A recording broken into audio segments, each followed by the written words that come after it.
Okay, so we're here at the TOYCON. Okay, thanks. We're here at the TOYCON 2019 booth of Mumbot. Yes, Mumbot. Mumbot is a toy designer and Yes. maker. Yes. Do you manufacture? And toy maker and toy designer. Yes. Wow. So why Mumbot? Oh, because well, I'm a mom, but I like to stay super busy, like almost like a robot. Like, also I like robots. Since when did you start using that name? I've been using that name since I believe like 2009, 2010, somewhere around there, 2010 maybe. So when did you start creating your own toys? Well, it started off with me doing custom toys for other people, like around 2015, and then, or maybe even earlier than that, actually, 2013. And then I really enjoyed it, so I started wanting to bring my own characters to life. And pretty much around the same time, I sculpted the ghost, a ghostess, the shelf ghost, which is, I can show We you have a one. sample. Yeah. Let's see. Here. How many kinds of toys do you make? So this is a special colorway that I actually did for 5 Points Fest. But I have a Philippine TOYCON exclusive in the case, which is the Halo Halo Ghost. Oh, Halo Ghost. Yeah. So, and I've already been making plans for next year to do like a special. Like I've been researching the Duende and the Mumu and like some of the folk tales, the Philippine folk tales. So I would hope to do some one of a kind. Here, I'll take it. Okay. One of a kind customs that are like folklore, like Filipino. Wow, folklore. that would be great. Yeah. So you're married to a Filipino? Yeah. Ah, yeah. Yeah. So what do you know? How much do you know about Philippine mythology? So I was actually just recently I was questioning some of the family members, and one of the family members, one of my husband's uncles, knew the most about like really cool mythologies, and he was telling me about some of the characters that live in the forest, and like there was one that I guess they're like mushrooms, this mushroom story, which I have these mushroom characters, Shumi Mushroomy. So it was something about like there's creatures that live in the mushrooms or something, and if you step on it. Nuno? Is it the Nuno? Yeah, it was the Nuno. Nuno? Yeah. So I was like, I gotta do a thing with the Nuno for sure. Oh yeah, those would be perfect for your toy line. Yeah. Yeah. How about which one's your favorite aside from the Nuno? How about the Tikbalang or the too gory? No, I mean I actually really like creepy and cute things. So I would be interested in doing maybe like some artwork and possibly, I don't know yet, something more creepy. I would be interested in doing that. Yeah, that'll be amazing. Yeah. Are these toys available in the Philippines? Yeah. I mean, not at any shops or anything, but I mean, I could definitely ship to people. So how do people order? You can order. I have a website. It's ghosting.bigcartel.com, or you can just email me, and then we can arrange something. Awesome. Yeah. How about these plush toys? What are those the same? That's Mossy. That's my character Mossy, the Moss Spirit. Yeah, and I have a toy coming out of Mossy in like about 3 or 4 months. Okay. Yeah, I have a prototype. Would you want to see? Sure. Okay. Pakita natin lens. So it's gonna be like about 11 centimeters. This is a very small That's very version cute. of it. Yeah. Oh wow. This is a prototype. That's a prototype. So can you tell us the process on how to create toys from the moment the idea pops up until. So this one's a bit unique from some of the other ones because like, originally, like, so for the resin ghost, the shelf ghosts, I sculpted that with Super Sculpey, and then I hand cast that. I learned the whole process with silicone mold making and resin casting and everything. And then with the Sofubi, it was actually my first time sculpting in monster clay. So yeah, I actually used monster clay to sculpt the original, and then I brought that to Japan, which got turned into a wax How's it different with the Super Sculpey? I haven't tried that. Super Sculpey, it's like a firmer kind of material, and I actually don't want to use it anymore. I really liked using the Monster Clay. Really? Yeah. It's better? I liked it better, but the problem with the difference is that one stays hard, the other one softens. So my original clay mold, my original clay sculpt is not, it's malleable. Like if it's warm, it kind of like morphs a little, but you can always just fix it. So the Monster Clay, when it cures, it's soft? It could get hard. It could get soft and like smushy, like if it gets warm. So that's the downside of using Monster Clay. So it's temperature. Okay, Yeah. I see. Yeah, but this is different because this is my first time having it 3D sculpted. So basically, what I did was I drew like the turnaround drawings of this, and then I had a friend of mine do the 3D design, and then that I sent to my other friend who does the 3D printing for it. So that's 3D printed? This one's 3D printed. Okay. As well as the girl. Did you see the girl?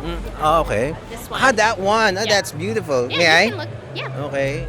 Okay, it's hollow. It's hollow. Okay. Yeah. Nice. That's a 3D print, and actually the hand is interchangeable, and I'm working on hopefully.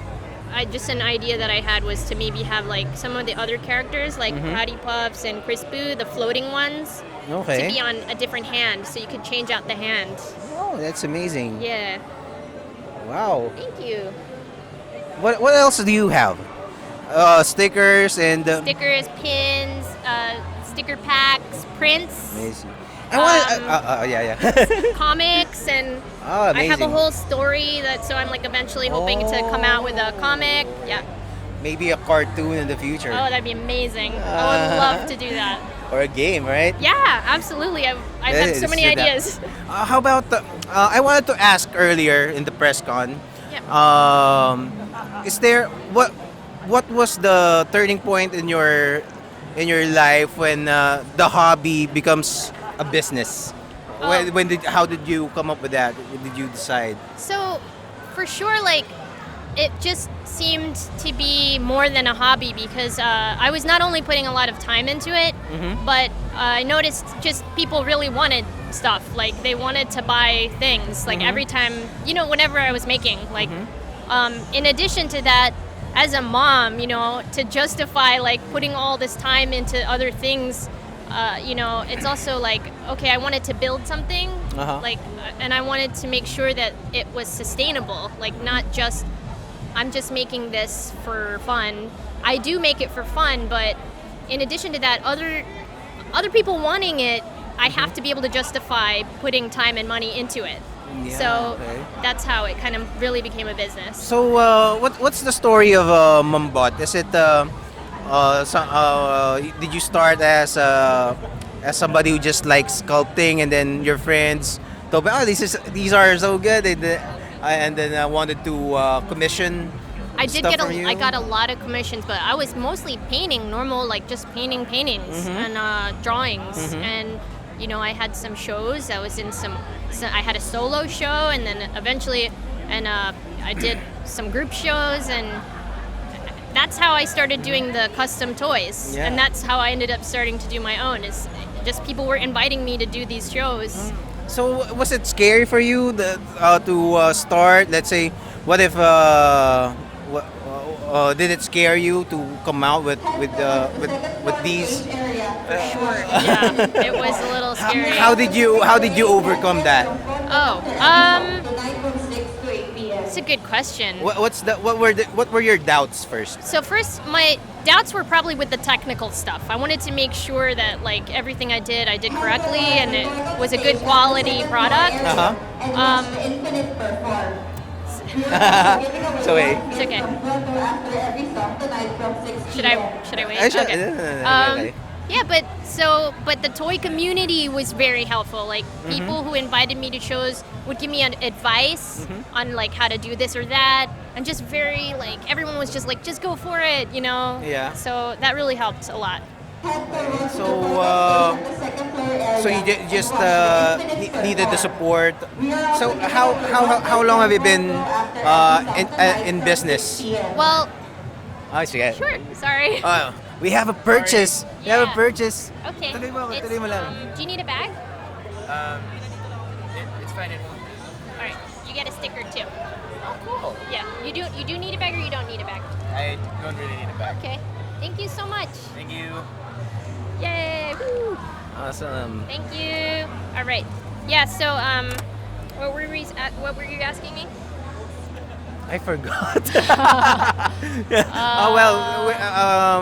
I was asking, how That's a long good have you question. been? How long have you been The in toy business? community, yeah, yeah. something about the toy community, and they were being very supportive, and how long I've been doing in this as a business. Mm-hmm. Well, I guess technically I made it more official like the last year or the year before last year actually. I got more serious about it. So Okay. yeah, and I just recently like actually copyrighted my characters, and Okay. yeah, I took the next step. So like because I'm kind of curious about just really like maybe someday licensing or Yeah. something like that. Okay. Yeah. So, how now that you've finally came out with these the things that you love doing, obviously. Yeah, I love so it. how does it feel So- that you're so- finally able to pull this off? So it feels amazing. Mm-hmm. To be honest with you, part of the other reason is like I said, I'm a mom, so this is my dream, you Mm-hmm. Yeah. know. And to be able to do this and make it a business that's doing well and successful, it's like important to me that my kids can also see that. And I want other people who are like young and like working hard, and people who are trying to accomplish what they really want to do for the rest of their life. And, I mean, like that's the same thing. I want to inspire other people who are like me, like Yeah. doing that. So how about what can you say to those people who usually, because a lot of times there are artists who get discouraged Oh, for either sure. by maybe their parents Even or by teachers. themselves. Yeah, I mean, I've had amazing teachers, but I've also had people in my life who were like, "What are you doing? Like, Yeah. what? How is that gonna ever be something?" You know what I mean? And I would love to say that if you really truly love it, then those things hurt, but you can't listen to those people. Like you Yeah. just cannot. Like they're just angry at whatever their choices are. Yeah. You have to really focus on like this is something you really love. So whether or not it eventually becomes successful, you should do something that makes you feel good. Yeah. It makes you happy, and most cases you're also probably going to make someone else happy too. And like I really believe that. I truly believe that. How did you find your audience or your market? Oh, well, I tried many things. I did craft fairs. I was doing little art shows, and actually, my experience was I went to 5 Points Fest in New York, and that was the first show. Like I had done bigger stuff. Like I had like pieces in some other shows, but 5 Points Fest was my first show that it was like, oh wow, like all the really more toy designers and artists. Is that it are, a huge event? It's not actually. I mean, it's big, but it's it's more intimate than this. Oh, really? Yeah. Okay. But I would say like it's a vibe that made me realize, okay, this is definitely like the scene that works. Like the designer toy community just really is my place, and the indie, like kind of more indie stuff. I don't know how to explain it. Okay. So eventually you basically People who appreciate like one of a kind pieces, and, Yeah. and people who are like laboriously like at home like painting things. Yeah, basically you just put it out there, and eventually it's like a lure to the fish. Oh, yeah. If I'm sure there would be people who, if there were people who liked it before, probably more people is gonna like it. For and sure. And then they'll just come, and when they see it, Yeah. and then they tell their friends, and Yeah, and I think it's important also to note that I'm still learning. There's still stuff that I'm still learning. Like, the press conference earlier, that was my first time doing a press conference. Really? I was like trying to play it cool, but I was super nervous. Yeah, so there's a lot of stuff that I know that I still have to learn, but I'm like totally willing, and I'm a quick learner. So Yeah, that's amazing. Yay. So that's it. Good luck to the event. You have 2 more days after this. I'm gonna post this on my YouTube channel and also on Facebook.